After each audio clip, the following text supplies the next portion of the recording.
Bonjour, bonsoir tout le monde, bienvenue dans Drive and Kick, Hugo Olgado derrière le microphone, je suis ravi de vous retrouver pour la toute nouvelle émission basket présentée par l'analyste, ça sera à retrouver chaque mercredi sur toutes les plateformes. Je commence évidemment en vous souhaitant une bonne année, quoi de mieux pour démarrer 2022 que de parler du meilleur sport du monde. Avant de commencer, je vous invite juste à nous suivre sur les réseaux sociaux, on est présent partout, c'est @l'analystefr tout attaché, et si vous souhaitez réagir à l'émission, vos avis m'intéressent, donc je vous encourage fortement à le faire dans l'espace des commentaires pour ceux qui nous regardent sur YouTube, et puis pour les autres, venez sur Twitter, ça vous permettra d'échanger un peu avec nous, avec tous les copains de l'analyste, mais aussi de rester informés sur tout ce qui se passe dans la sphère basket.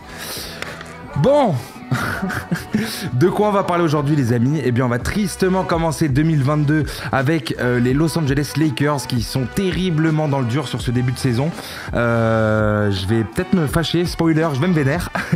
et ensuite on ira parler du cas de Kyrie Irving. Kyrie Irving qui va faire son retour le 5 décembre, donc un retour imminent pour Uncle Drew, mais vous allez voir c'est un peu plus compliqué que ça en a l'air, il y a plein de questions, qui se dégagent de ça, et voilà. Les amis, on est parti, et je vous le dis direct, je suis pas dans un bon mood aujourd'hui. C'est pas que j'ai pas envie d'être là, vous le savez, c'est toujours un gros kiff de mon côté, mais les Lakers, comme je le disais dans l'édito, sont, à l'heure où j'enregistre, 7e de la conférence Ouest, 16e au classement global NBA. On parle des Lakers de LeBron James, Anthony Davis et Russell Westbrook. Une équipe qui, au-delà de ces trois garçons, est remplie de Hall of Famer. On va faire un petit retour en arrière vite fait. Okay, on va revenir en octobre 2020, le 12 octobre précisément. C'était le jour où les Lakers battaient le Heat lors du Game 6 des finales pour remporter le 17e titre des Lakers, et LeBron James, qui était MVP d'ailleurs, il disait qu'il était venu dans cette franchise pour la remettre à la place où elle mérite d'être, il faut comprendre par là au top du top, et que Rob Pelinka voulait son respect, que coach Vogel voulait son respect, que la franchise voulait son respect, la Lakers Nation voulait son respect, nanana, et que lui aussi voulait son putain de respect. Les Lakers de l'époque, du coup, ils étaient redoutablement forts des deux côtés du terrain. Rob Pelinka, il avait fait un travail absolument fantastique à ce niveau-là, et il avait mis en place concrètement l'équipe parfaite pour aller jusqu'au titre avec les Lakers. Avec LeBron et AD, l'effectif il était profond, chaque poste il était doublé, l'alchimie de l'équipe elle était au max du max. Ils étaient en gros sur le toit du monde. Et voilà, comme j'ai dit, le succès des Lakers lors de la saison de la bulle, en gros, il était fondé sur, à mon avis, une défense de plomb, un jeu en transition du coup qui offrait beaucoup de points aux Lakers, et globalement un jeu simple, du pick and roll, enfin voilà, des systèmes vraiment basiques mais très très efficaces. Caruso, Caldwell Pope, il y avait du Avery Bradley aussi sur les lignes extérieures qui laissaient rien passer. Sur les ailes, il y avait du LeBron James évidemment. Dans le secteur intérieur, il y avait du Javal McGee, du Anthony Davis, du Dwight Howard, bref. Il y a d'autres garçons aussi que j'oublie, Rondo qui avait fait de très bons playoffs, etc. Et du coup, pour une raison qui m'échappe, ils ont décidé de ramasser tout ça, de le mettre dans un petit sac poubelle. Ils l'ont posé dans un petit conteneur, tout ce qu'il y a de plus classique. Et ils se sont dit, tiens, ça serait marrant de voir ce que ça va donner si on déverse un litron de samplon 95 et qu'on balance une allumette dedans. La saison d'après, j'ai même pas envie de faire le récap, c'était une soupe de blessures, de pas de Anthony Davis, de body language affreux, etc. Et du coup, je sais ce que vous vous dites. Vous vous dites, putain, Hugo, casse les couilles, première émission, il est déjà en train de nous saouler avec les Lakers. Où est-ce que je veux en venir? Je veux en venir... La recette gagnante en fait des Lakers de 2020, elle a été foutue en l'air pour absolument aucune raison, et j'ai l'impression que quasiment personne n'en parle. Tout va bien, il n'y a pas de spacing, il n'y a pas de défense, il n'y a pas de fond de jeu, il n'y a pas de Anthony Davis, du moins pas au niveau auquel on l'attend, pardon. Il y a une équipe bancale, il y a les blessures et les absences qui niquent tout, car t'as aucune profondeur. Bon, les absences et les blessures, c'est de la faute entre guillemets à personne, sauf quand même si tu t'es dit que ce serait cool de faire une équipe de mecs et faire une moyenne d'âge de 38 ans. Et du coup, t'as pas de profondeur. Et bon, ça, c'est le panorama un peu des Lakers du jour, là, en ce moment. Voilà ce que ça donne. Et mesdames et messieurs, ce qui m'inquiète le plus dans cette affaire, c'est que au milieu de tout ça, il y a un mec de 37 ans qui joue comme s'il en avait 25, qui répond au nom et au prénom de LeBron James. Et il est en train de nous faire, il nous a fait déjà un mois de décembre exceptionnel, à plus de 30 points, etc. Des matchs à 30 points à l'appel, avec les rebonds, les passes, les contres, les pourcentages. Enfin, la totale, le LeBron au max du max, ok ? Et ça m'inquiète en fait. Ça m'inquiète parce que ce qu'il est en train de faire à son âge, personne ne l'a jamais fait dans l'histoire. Pour qu'un mec fasse ce qu'il fait à son âge, bon courage. Je pense qu'on va pas revoir ça de si vite. Et ce qui est frustrant en fait, c'est qu'on a l'impression que potentiellement il est en train de faire tout ça pour Peanut. Dimanche soir, là, il y a eu un match face à Minnesota. On a vu LeBron se prendre la tête avec Phil Andy. Je sais pas si je prononce bien. En tout cas, c'est un assistant coach des Lakers, donc ils se sont pas embrouillés, mais on va dire qu'il y a eu un vif échange entre les deux à la mi-temps, donc en allant au vestiaire. Et LeBron a l'air frustré. On est tous frustrés. Et du coup, je pense que du côté des Lakers, il est temps que les choses changent. Il y a des mouvements à faire. Donc, ils ont tradé Rajon Rondo pour potentiellement faire de la place, etc. et faire des moves. Et je dis pas que les Lakers, ils ont aucune chance de gagner le titre, ni qu'ils iront pas en play-off ou quoi que ce soit.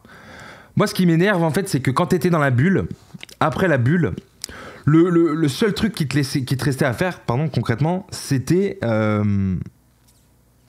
faire en sorte de préserver le même effectif sur le plus d'années possible. Parce qu'on sait en fait combien c'est difficile de bâtir une équipe championne, même quand t'as des superstars. Et du coup, je me demande pourquoi ils l'ont pas fait en fait. Et je vous pose la question, est-ce que vous pensez que les Warriors auraient fait ça ? Ce qu'ils ont fait là après la bulle de complètement... changer l'équipe. Bon, il restait quand même des cadres et tout. Il y a des mecs qui sont restés, mais globalement, l'équipe a beaucoup changé et ça a encore été le cas cette année. Donc, je vous dis, vous pensez que les Warriors, ils auraient fait ça ? Je vous pose la question. Est-ce que vous pensez que les Suns auraient fait ça ? Est-ce que les Bucks ont-ils fait ça ? Je vous pose la question.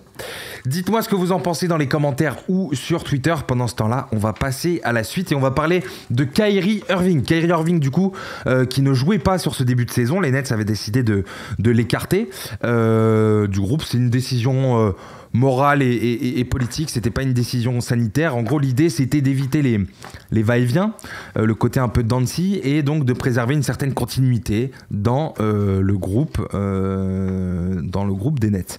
Dans les faits, Kyrie Irving peut jouer des matchs en NBA en étant non vacciné, mais uniquement en dehors de l'État de New York. Du coup, les Nets, en fait, qui font partie des équipes qui ont été ravagées par la grosse vague du Covid, la nouvelle vague là, avec le variant Omicron, ils ont senti qu'ils étaient en train de tirer et de puiser un peu dans les ressources de leurs superstars. Il y a notamment pas mal de matchs où KD joue plus de 40 minutes.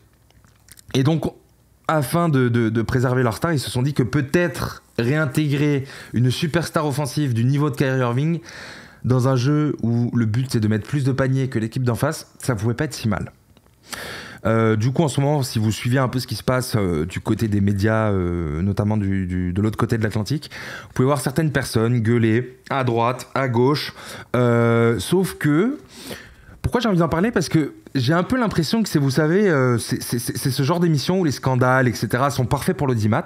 Et je comprends tout à fait, hein, il en faut pour tous les goûts. Mais le problème, c'est que c'est pas tout noir ou tout blanc. Donc, moi, je vous invite à partager votre avis sur la situation si vous le souhaitez, dans les commentaires ou sur Twitter. Mais il faut quand même comprendre un certain nombre de choses pour être sûr d'être en mesure déjà de se faire son propre avis. Moi, pour vous dire ce que j'en pense très, très rapidement, je suis pas du tout dans cette logique de dire c'est bien, c'est pas bien. Je bosse pas dans une équipe, je bosse pas dans la ligue, je bosse pas chez ESPN. Je suis juste un fan de ce sport. Je suis pas spécialement fan des Nets non plus. Et donc, mon avis en tant que simple spectateur, il est très simple. La starification la NBA est une ligue ultra starifiée. Pourquoi ? Parce que c'est bon pour le business et parce que pour nous, en tant que spectateurs, on préfère largement regarder des matchs où y a des joueurs du calibre de Kyrie Irving sur le terrain. Et donc d'un point de vue purement spectacle et business, je vois pas pourquoi on devrait être contre le retour de Kyrie ou bien fâché contre les Nets. Il n'y a aucune loi, il n'y a aucun article du règlement de la NBA qui empêche Kyrie de jouer. Il ne peut juste, et là pour ceux qui regardent la vidéo je mets des gros guillemets comme ça que je fais avec mes doigts, il ne peut juste pas jouer dans l'état de New York parce que chaque état a ses lois et qu'à New York City en ce moment c'est comme ça. Maintenant de manière tout à fait binaire, est-ce que les Nets suivent ce qu'ils avaient dit en début de saison? Non, clairement pas. Est-ce que c'est la meilleure chose à faire pour une franchise qui essaye de construire une certaine culture, une certaine aura autour d'elle? Pas sûr. Ils ont changé d'avis, clairement, pour des raisons auxquelles on adhère ou on n'adhère pas, mais encore une fois, c'est pas forcément le sujet, ils font ce qu'ils veulent. Mais maintenant, ça soulève un paquet de questions, et c'est là-dessus que j'aimerais qu'on discute un peu tous ensemble. À l'heure où je vous parle, j'enregistre, nous sommes le mardi 4 janvier, il reste 24 matchs à jouer à l'extérieur pour les Nets, dont un contre les Knicks. Donc, ce qui signifie que Kyrie va potentiellement jouer, sauf blessure, 23 matchs à l'extérieur. En tout cas, il sera disponible, apte pour 23 matchs. Cette saison, les Nets, qui jouaient donc sans Kyrie Irving jusqu'à aujourd'hui, ils ont un bilan de 13 victoires pour 3 défaites à l'extérieur. C'est le meilleur bilan de la ligue à l'extérieur, avec Utah qui est en 12 victoires, 3 défaites. En tout cas, au moment où j'écrivais mes notes, peut-être que ça a dû bouger d'un match ou deux, mais voilà quoi. Donc, toujours de manière très binaire, on peut légitimement se dire que les Nets n'avaient pas forcément besoin de faire revenir Kyrie Irving. Maintenant, il y a un truc qui s'appelle la réalité. Kevin Durant et James Harden sont à 36 minutes par match. On est à un bon tiers de la saison. Et du côté des contenders, on va gentiment commencer à se demander comment on peut s'y prendre pour continuer de gagner des matchs tout en préservant nos stars et tout en restant performants, etc. pour que les superstars, justement, soient à 100% le 16 avril. Et donc, on en revient à ce que je disais, avoir Kyrie sur le terrain dans ce contexte-là, ça peut indéniablement en fait, aider les Nets dans cet objectif. Donc voilà, les Nets ont pris leur décision. Kyrie va jouer les matchs à l'extérieur. C'est comme ça que ça va se passer, qu'on soit pour ou contre. Et maintenant, la dernière chose dont j'ai envie de parler, et encore une fois, je suis vraiment extrêmement curieux de savoir ce que vous en pensez, de lire vos avis, etc. Donc venez sur Twitter ou dans les coms. C'est qu'est-ce qui se passe une fois que tu arrives en play-off. Si l'État de New York a rien changé à sa législation par rapport à ça d'ici là, a priori les Nets vont avoir l'avantage du terrain, sauf cataclysme, et donc ils vont jouer forcément les playoffs, et si je dis pas de bêtises, les Nets ils sont pas là dans l'objectif de passer un tour ou deux. Donc si t'es Steve Nash, tu dois mettre en place une rotation pour les matchs où Kyrie est là, une autre rotation pour les matchs où Kyrie n'est pas là, et en addition de tout ça, une fois que tu arrives... Bon, déjà, il y a les blessures à gérer, etc. Donc, t'as pas de rotation fixe en NBA, on le sait très bien. Mais ce que je veux dire par là, c'est que... En fait, je pense qu'on peut largement lui faire confiance à ce niveau-là.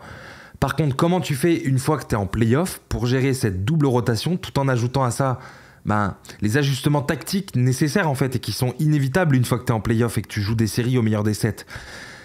Parce que là, du coup, on parle pas juste de faire 2 rotations. On parle de créer et gérer et perfectionner effectivement 2 rotations d'ici le 16 avril, plus le boulot monstrueux à faire entre chaque série et même entre chaque quart-temps une fois que tu es en play-off. Et donc ça veut dire que à l'heure actuelle, le coaching staff des Nets se retrouve face à une situation où, je schématise, mais grosso modo, ils vont avoir 2 fois plus de travail. Donc en gros, on est face à une situation où une équipe NBA se retrouve elle-même dans une situation inédite dans l'histoire de la Ligue. En tout cas, j'ai pas l'impression qu'on ait d'exemple à ce niveau-là. Et donc en fait, qu'est-ce que ça veut dire ? Soit on pense que ça peut pas marcher parce que c'est une chose qu'on n'a jamais vue, et je peux comprendre cette logique. Soit on se dit plutôt que oui, c'est vrai, l'histoire n'a aucun exemple à nous fournir à ce niveau-là, mais par contre, t'as quand même Kevin Durant et James Harden pour les matchs à la maison. Et encore une fois, je parle en partant du principe qu'il n'y ait pas de blessure. Si tu commences à anticiper les blessures, tu t'en sors plus et tu parles plus de rien. Donc, et puis... Pour les autres matchs, donc tu auras Kyrie Irving, donc pour les matchs en l'occurrence à l'extérieur. Donc en théorie, ça peut marcher, ok, mais ça peut aussi foirer. Chacun croit ce qu'il veut. Et justement, vu qu'on est dans une situation inédite, En fait, il n'y a pas de bonne ou de mauvaise réponse. Moi, je pense que c'est plutôt logique d'essayer de voir un peu comment on peut faire et de mettre Kyrie Irving sur le terrain. C'est Kyrie Irving quand même. Même si c'est pas facile, ok. Même si la culture de Brooklyn en prend un coup, et voilà, même si médiatiquement c'est pas forcément facile de ravaler sa fierté et de revenir un peu sur ce qu'on a dit précédemment. Maintenant, si on sort un peu du cadre sportif, c'est vrai que c'est une situation délicate parce que d'un côté, il y a toute une franchise qui travaille pour faire en sorte de gagner un titre NBA et on sait la galère que c'est.